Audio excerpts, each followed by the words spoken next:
Going on, everyone? Got a 2023 Chevy Trailblazer. Today I'm going to show you where the cabin filter is at in this car, okay? It's actually going to be behind the glove box.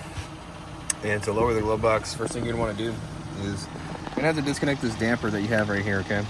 Now, I already have it disconnected because it's kind of hard to do with just one hand. You're going to need a screwdriver. You're going to need to pop this off. The plastic in these newer cars are kind of hard, so I can't just do it with one hand like in previous model Chevrolets. But once you get this disconnected like that, okay, it's usually on here like this. I'm just gonna pry it off. You're gonna need to push the glove box in and get it past these stoppers. Again, the plastic's super hard in these new cars, so it's kind of a struggle. You're gonna have to just pull. It's super hard. All right.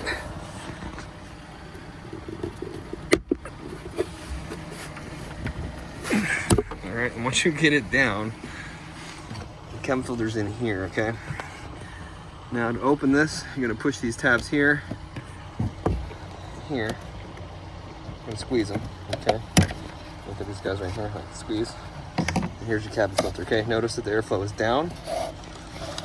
When you get your new filter, you put it in the correct way, okay? It's gonna have the same arrows and everything.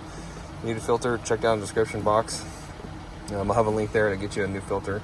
This one actually needs to be changed, okay? So you can tell the customer they probably want a cabin filter, but I'm gonna put this one back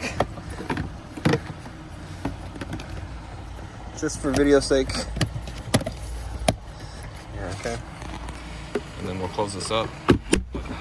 New plastic in these Chevys, man. And then we hook this back up.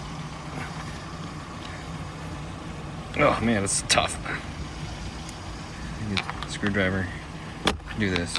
But all I did was show you a little better view. Let's just take this and just pry this off like that.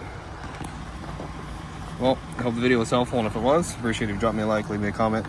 See you guys in the next video.